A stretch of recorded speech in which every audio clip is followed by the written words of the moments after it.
Good evening, everybody, and welcome to the God Talk Guys on BeLive Television, Cambridge Community Access TV. And I'm here with my beloved friend Michael Koran, my fellow God Talk guy, for this evening. And we are going to talk about, as we do every week, we're going to talk about God and faith and religion and spirituality in whatever form that we find it. So thank you for coming. We just had a really fun last half hour. We were doing the God Talk Guys on Michael's show, and it was a blast. In the process, we failed to record it. So I guess we could try to do the same thing again, or we could just do a brand new show. A new show. A brand new show. We might be able to get this. There still might be a way to get it. Okay. Yeah. Okay. But one of the driving ideas behind the last show was this idea of Michael was encouraging me to interrupt. Because I was raised in a household where you didn't interrupt. If Dad or whoever had the floor, it's like zip it and listen until he's done talking. And so that is the way that I've always listened. But Michael has introduced me to what he calls the Jewish way. And which means interrupting whenever you feel like it. Yeah, which means interrupting, well, like I just did. Whenever you feel like. Yes. You took the words right out of my mouth. Yes. So so we did that last time, and it was great fun. It was great rockin' fun.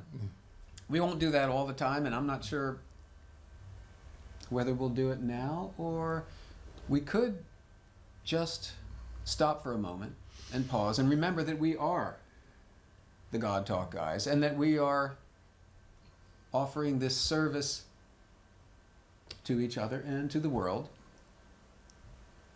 And there's a story that I would like to tell you. It's a story that I don't want to quite tell you just yet. Oh, oops. Oh, do that again. I was going to listen, but now I don't need to. I like that. Okay. I was going to listen with reverence and anticipation and anticipatory enjoyment. Yes. Because I knew it was you telling a story. Not only participatory enjoyment, but anticipatory yes, not participatory. enjoyment. Right. Anticipating the participatory enjoyment. No, I wasn't going to participate. Oh, I was just going to... Well, by listening, you would be participating. Thank you. That's true. Yeah. Wow. Oh, why don't I just tell this story? Oh, good. Okay. So, this is a story actually that I told yesterday in confession. Now, you folks who watch regularly know that I'm a practicing Catholic. I was raised Catholic. I left the church for many decades, and then I returned, and it has become a central part of my life. And confession also, as one of the seven sacraments, is an important part of my life as well. And I want to tell a little story that I told in confession, and I made a promise to my priest to tell more widely, because it's something that I really wanted to do. And it has to do with the loss of a great poet, Seamus Heaney, who died just a little over a week ago, and considered by many to be the greatest living Irish poet, and winner of the Nobel Prize. And I had the great fortune of studying with him when I was much younger, when I was just starting out as a poet. Now, at the time, I was studying at MIT, and I was working towards a Bachelor of Science in poetry. MIT grants no degrees in the arts, only the sciences, and I took my first poetry class for elective credit. Easy A is what I thought. But very quickly I found myself loving this new form and the way that the form allowed me to express things that I had kept largely to myself for a long time. And so I transferred into MIT's writing program, and MIT has this cross-registration arrangement with Harvard that allowed me to spend a term over at Harvard and to study with the great Seamus Heaney. He hadn't yet won the Nobel Prize, but he was widely renowned for his for the gifts of verse and playwriting that he has brought to us. So I studied with him, and I found him to be gracious, good-natured, reserved. Didn't form a special bond with him, but I liked him and studied with him for a term. And sometime after that, maybe 6 months after that, I think, I was applying for a fellowship that would take me over to Ireland to study at the Tyrone Guthrie Center for the Arts, to write at the Arts Center there. And so I asked Seamus Heaney if he would write me a letter of recommendation. And he agreed. And so he wrote it, and he sent it to the organization that was going to consider the packet that I was submitting in order to get this fellowship. And I did. I won it. So I was extremely grateful for that, and extremely grateful to Seamus Heaney for the letter. It would be years before I would actually see the letter, because it was, I think this is how it's done in a lot of these settings. But he wrote me this letter, and clearly it helped me, and so I was very grateful to him. And I went to Ireland, and I spent 6 weeks in Ireland. And at the end of those 6 weeks, I was in Dublin waiting for my flight the next day. And I look in the paper, and I see to my amazement that Seamus Heaney is giving a reading in Dublin, just a few blocks away from the youth hostel where I'm staying. And I'm thinking, like, this is the hand of God. This is providence. How amazing. This is meant to be. So I am going to go to the reading, and afterwards I'm going to go up and I'm going to thank him for the letter of referral that got me here and tell him what a great trip it's been. And you know what? Maybe he and I will just go out to a bar afterwards, and we'll have a beer, have a Guinness, and we'll talk shop, and maybe we'll even talk about our lives. And I was really excited about going to this reading. And so I went, and it was a much larger reading than I had imagined. It was auditorium, full house, standing room only, but there was room enough for me, so I came in, and I listened to the reading, which is wonderful, and I took some notes so that I could say nice things about particular poems of his. And then at the end of the reading, I thought, well, I would just go up and thank him.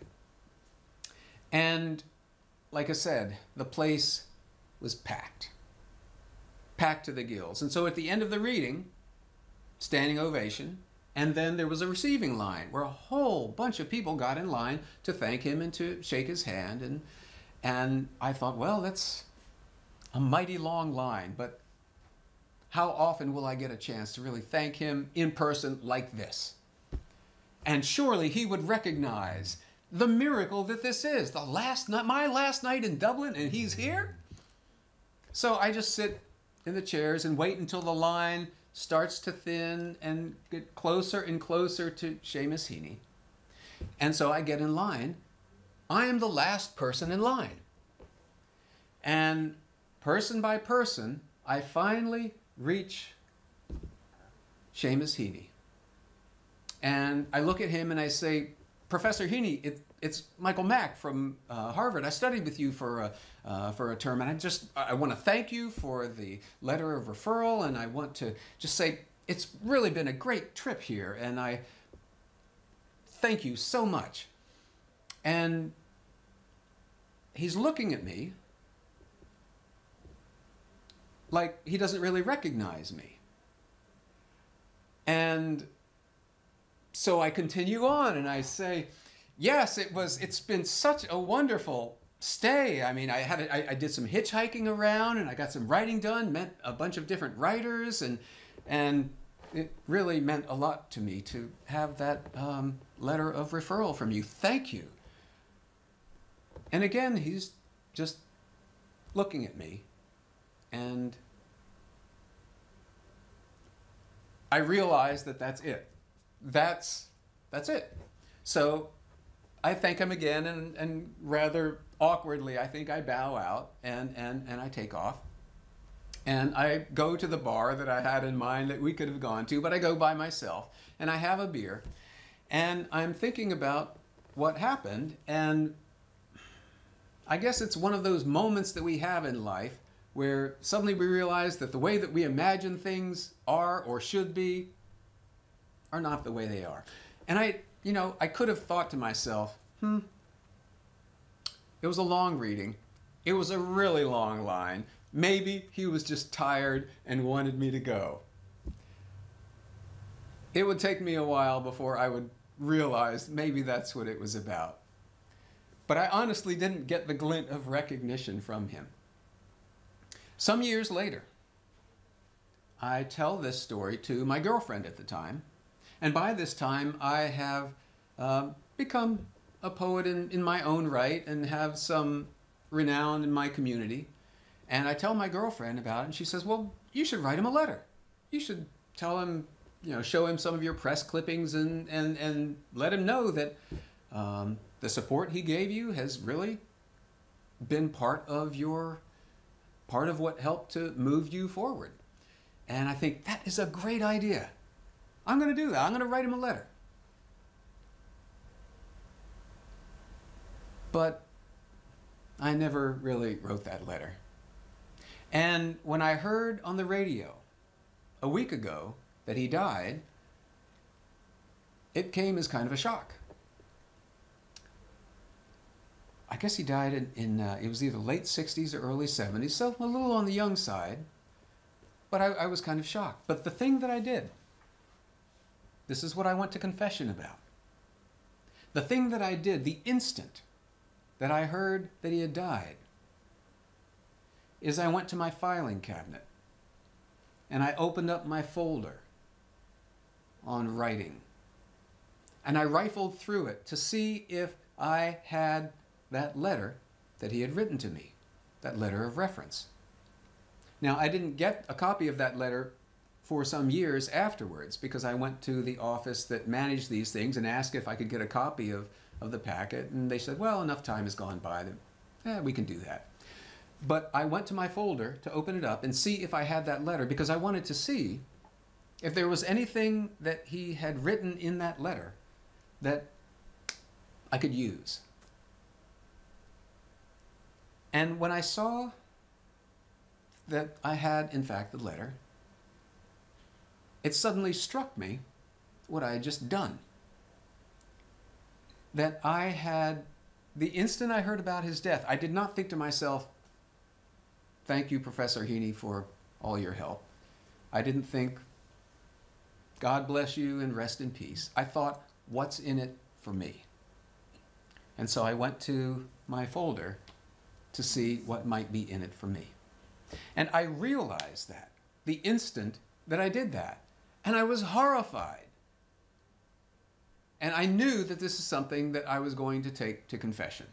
Because, I think of myself as a devout Catholic and one who tries to live a goodly and godly life. And I'm a human being. I am a human among humans. And part of the process of confession is recognizing those areas where we fall short in some way of our own aspirations or godly aspirations. And so I took it to confession. And as a part of the confession, typically the priest will say, do a couple Our Fathers, do a couple of Hail Marys. But while I was in confession, it occurred to me that what I could do as a part of my confession was to tell this story not only in confession where it's very secret, very closed, but I could just tell it to a larger audience, both as a way to honor the passing of Seamus Heaney, the great Seamus Heaney, and also to acknowledge my own humanness in those ways that I still have yet to, those lessons I still have yet to learn. And so I suggested to the priest that, how about if I do that? And he said, that's a great penance. Why don't you do that? So my only closing thought is, because I started to think of this as a kind of eulogy, not only for Professor Heaney, but also for myself. in that if anybody, when I die, thinks to themselves before they think anything else, what's in it for me and how can I do something with this to advance my own career or whatever, I just want you to know I understand. You have my blessing. So that's my story. Well, I loved it, Michael. Thank you for listening so patiently and so attentively. Thank you. Well, many thoughts. I'm impressed with your ideals of wanting to, I guess, feel and think differently. Mm-hmm. So I'm impressed with that, and I'm impressed with your also understanding that what you did was very human. Well, there are a couple of words that you said that I'd like to pick up on. Feel and think differently. So feel and think. Especially feel. Mm-hmm. And we talked in the last program about the essential nature of feeling as that communication between ourselves and God, that fundamental communication between ourselves and God and between ourselves and other human beings, with other creation, that feeling is where it begins, and that's what motivates the way that we communicate. And that's what I felt more than anything else when I went straight to the folder to get that information, not even stopping to say a passing rest in peace.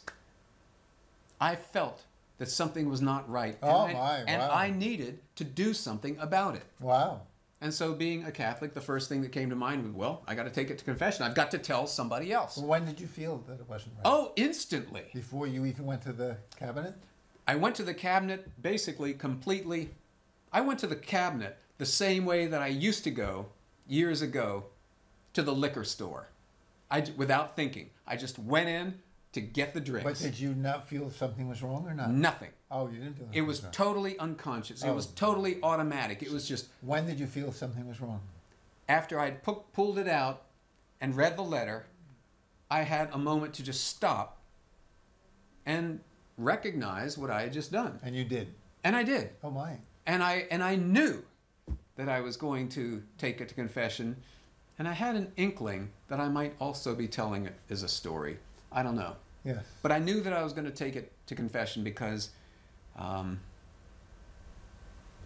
this was the signal to me that here was an opportunity for me to do something different, to recognize something that I might not have recognized before. So you might have learned so that when I die, you won't immediately think that. You might wait and do something nice before thinking how I can use it for myself. Well, that's one way, but I also just want to say that I'm a human being. I know that you're a human being. I know that you're human beings. And we do what we do sometimes without thinking, and that was an example of mine where I... But it kicked in very quickly. Oh boy, it kicked in. That's very nice. Well, they both kicked in, actually. It kicked in, it's like, get the letter. And then it kicked in, uh-oh, well, so maybe, this is not right. Maybe that the space between those two kicks will get smaller. It's interesting that you say that. I've heard from different spiritual teachers that that's what happens.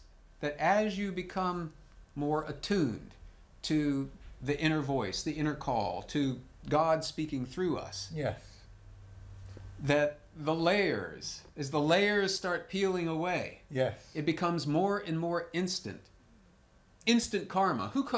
John Lennon, that was a John Lennon song, I think, but I'm imagining that somebody used that term before. It's instant karma. It's like instantly, yes, gotta set that right. Yes, it feels wrong. Stop. Yeah. So that's beautiful. It'll so be it. Yeah. And those of us listening might. So in some ways, it's still being true to your feelings, because you wouldn't have got the stop maybe if you didn't go to the file cabinet. Oh, I think you're absolutely right. So it's just part of our learning process. Part of our growing. Yeah. And it's lifelong. And for you, confession is a wonderful part of this. For many of us who don't have confession, like myself, confession is a formal, yes, spiritual practice. I would just think of it as a learning experience. Is it one that you might share with another? I mean, I think, one of the yes, essential elements of confession. In some ways, many of my poems and yes, are sharing. Yes. Embarrassing, shameful. Somebody's got to say it. Well, that's what a poet does. A writer is here to tell the truth. An artist is here just to tell the truth. Oh my, yes. And a lot of times, I mean, I have to confess that the story I told wasn't especially comfortable for me to tell, but it seemed like a valuable thing to do. I mean, we both, Michael and I think I more than you, have investigated the practice of radical honesty, which is a spiritual practice. And the idea behind radical honesty is not to tell people what you think about them the instant you do. That's not what it's all about. Oh, good. What it's about is reporting the thoughts and feelings and sensations that pass through you, that pass through your mind, that pass through your heart. Wow. And ideally doing it in a formal and safe way. I mean, confession also is one of those formal and safe ways. Co-counseling does that. Not about the other person. Yeah. But about everybody else. You scream out your screams, you cry your cries, you yawn your yawns. You fart your farts. Well, that's radical. That's radical honesty. Well, I don't know if it's... Laugh, shake, all yeah, those things. Yeah. What's new for me, I've just discovered there's so much that I didn't want to accept. About yourself? Yes, just the immediate feelings going to a... I just did it this afternoon. Do we have time? No. Well, a tiny bit. I was at a gathering. Story? Really, a brief story, but yeah, it's please. so common to me. Yeah. Of going to... My sweetheart had left me about a month and a half ago. Mm-hmm. And I've had trouble talking ever since. Mm-hmm. Choked up about it. Mm-hmm.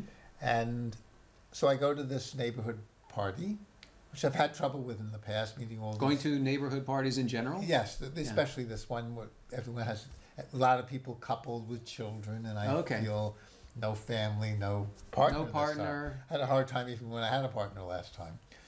With, people in Cambridge who have great careers, many of them, and so on. And this time I decided to be with it. Mm-hmm.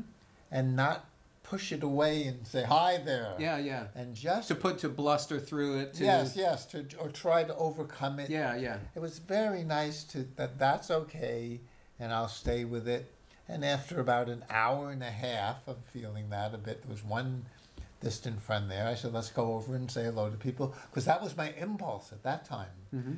I finally waited for an impulse to after really standing by myself or only talking to people who knew me. Mm-hmm. And that felt with very good music.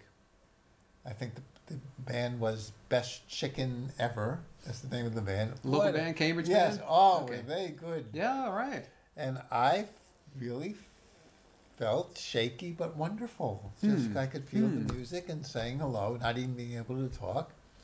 That was the new way to let those feelings be. I admire and appreciate and I want to honor you for that, for your willingness to go out into the world naked, basically, in that way. I don't have to tell everyone about it. Right. I didn't tell anyone there. But I told Misha when my old girlfriend came at the very end, my reward. But your willingness to feel the feelings, to think the thoughts, and to have the sensations, and just let them arise and pass away. And love them. Even I wasn't that good. But I accepted them. But to even love them and kiss them and say, thank you, you're here, your energy, I know you're here, and we'll be able to do wonderful, including telling you about this now. We'll be able to do wonderful things with you. I didn't get there yet. To love them. I would love to love them, kiss them, and feel them as gifts.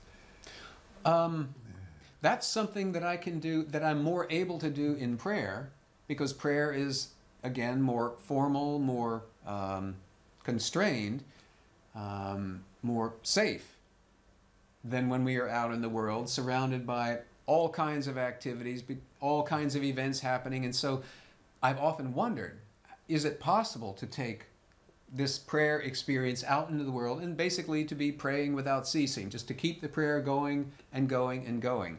And it sounds like that's what you were practicing today.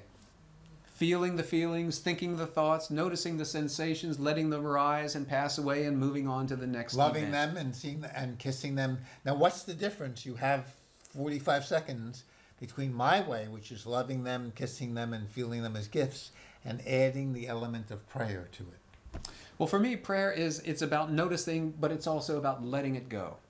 It's about receiving it and letting it go. So it's this constant exchange of offering up and receiving, offering up and receiving. Oh, and you offer it up for service or just offer it up, period?